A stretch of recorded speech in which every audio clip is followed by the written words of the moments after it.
Eh bien, encore une fois, je suis en avance. Et ça, c'est c'est pas seulement que c'est rare, c'est que ça n'arrive qu'une fois dans l'année, et là, c'est 2 fois en une semaine. Quand je vous disais que ça me donnait un petit peu de stabilité, ce truc de vlogger. Il est environ 11h15, je viens de rentrer chez le kiné et on a eu une discussion extrêmement intéressante. Déjà aussi, commençons par préciser une chose. Donc cette nuit, j'ai fait une insomnie qui a duré plus que 2 heures. Parce qu'en fait, j'ai justement rêvé de mon kiné. Et en fait, grosso modo, euh, on va donner des prénoms imaginaires, mais j'avais un premier kiné qui s'appelait Antoine. Et normalement, c'est lui mon kiné. Et il se trouve que quand j'ai appelé pour ma kiné du dos il y a pas très longtemps, euh, mon kiné actuel qu'on va appeler Jonas. Donc quand j'ai appelé pour avoir rendez-vous avec Antoine pour mon dos, c'est Jonas qui a répondu et il m'a dit Antoine en ce moment est en arrêt maladie, donc c'est moi qui vais faire ça. Un jour, quand je suis allée donc voir Jonas comme tout le temps 2 à 3 fois par semaine, et bien j'ai croisé Antoine. Et je me suis dit mince, mais du coup il est revenu, donc est-ce que ça veut dire que le suivi avec Jonas c'est fini? Est-ce que je vais reprendre le suivi avec Antoine? Enfin bref voilà, parce que c'est peut-être qu'un kiné remplaçant, ou... enfin voilà. Et du coup en fait cette nuit quand j'ai rêvé de Jonas, de vraiment purement dans le cadre kiné et tout, enfin j'ai rêvé que j'allais chez le kiné en fait. Ça m'a remis la question dans le subconscient de est-ce que Jonas est là, enfin, est-ce qu'il va te suivre jusqu'à la fin de ta kiné du dos ou est-ce qu'à un moment donné c'est Antoine qui va prendre le relais? Et tout ça remis en contexte avec le fait du centre d'addictologie en ce moment qui me propose un suivi plutôt chaotique, bah en fait je me rends compte que oui, remis en lumière par rapport à la discussion que j'ai eue lundi avec ma psy, j'ai vraiment plus que jamais besoin de stabilité au possible et j'ai surtout besoin de pas me sentir laissée tomber. Je sens que ça me ferait du mal si maintenant à un moment donné Jonas me disait je peux plus assurer ton suivi pour X ou Y raison, que ce soit parce qu'il était que remplaçant, en l'occurrence il l'est pas. Salut toi. Aussi juste parce que c'était arrivé avec Antoine avec la cheville où en fait ma cheville s'était remise à 90% et au bout d'un moment en fait Antoine m'avait dit genre là je peux plus rien faire, le reste se remettra tout seul, ça sert plus à rien de faire de la kiné quoi. J'ai peur aussi à un moment donné que Jonas me dise la même chose et du coup bah en fait j'en ai fait une insomnie cette nuit pendant 2 heures. Mais heureusement la discussion aujourd'hui, donc quand je dis mon kiné actuellement c'est donc le fameux Jonas, celui qui me suit en ce moment pour mon dos. Donc la discussion que j'ai eue avec mon kiné aujourd'hui, ça a grandement amélioré mon état psychologique parce que il est permanent. Il m'a assuré qu'il resterait au moins jusqu'à décembre pour sûr.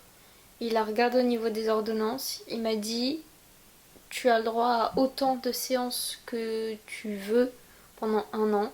Et en fait, je sais plus quelle tournure de phrase il a utilisé, mais c'était vraiment tu peux rester autant de temps que tu veux. Et ça, pour moi, ça n'a pas de prix. Parce que ça m'assure la stabilité de ok, donc je suis sûre que pendant un an, si je veux être suivie par Jonas, je serai suivie par Jonas. On a aussi pendant cette discussion aujourd'hui parlé du fait que j'ai beaucoup besoin d'attention. Et le problème c'est que ça dans les relations humaines, c'est pas toujours possible.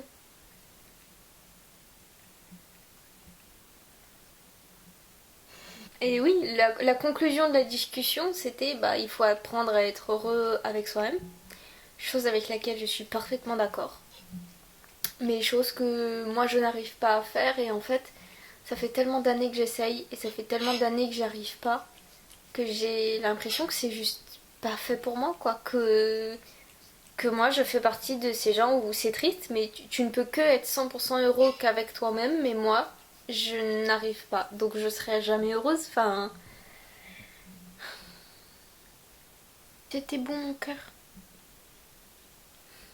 Que j'aurais toujours besoin de mes deux parents, de ma sœur, de mes grands-parents, d'un petit ami, d'un ou deux amis à mes côtés. J'aurais toujours besoin de ce minimum-là, ou peut-être pas toujours, mais la majeure partie de ma vie, j'aurais besoin de ce minimum-là. Ce qui est paradoxal aussi avec ça, c'est que quand je sens qu'une personne commence un peu à s'éloigner, ou voilà le suivi du XAPA qui commence à devenir chaotique, et en fait derrière moi je vais fuir presque. Je vais pas insister en fait. J'ai du mal à ressentir des choses fortes en ce moment. D'avoir du mal à se ressentir en vie. Et que en fait, finalement, on fait des choses qui sont pas spécialement bonnes pour nous, mais ça nous fait sentir en vie. Donc on les fait quand même. À un moment donné, il me demandait pourquoi en fait est-ce que t'es retombée dans l'addiction, genre t'en étais sortie, et en fait c'est ce que je lui disais, fut un temps ça m'a sauvée. Quand j'avais 12, 13, 14, 15 ans, l'addiction m'a concrètement sauvé la vie. Mais aujourd'hui les dynamiques ont tellement changé que en fait c'est plus un poids pour moi qu'autre chose. Et il m'a dit mais si c'était vraiment un poids tu serais pas retombée dedans, t'y étais sortie donc voilà. Ça veut dire qu'il y a un truc. Ça veut dire que t'as à nouveau besoin d'être sauvée peut-être. Et du coup, je lui dis non, honnêtement, je pense pas. Je pense pas avoir besoin de ça, mais j'ai un petit peu réfléchi et je lui ai dit la seule raison logique que je vois de pourquoi est-ce que je suis retombée là-dedans, c'est parce que j'ai besoin d'attention.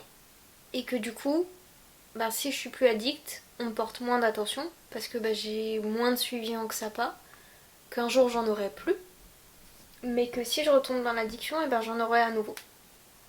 Ce qui m'a fait le plus de mal, je pense, c'est que l'attention globale qui m'a été portée a été diminuée de 50% par rapport à l'année dernière à la même période.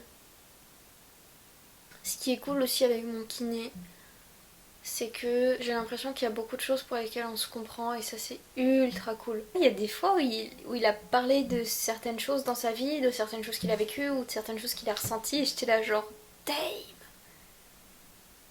I can feel it.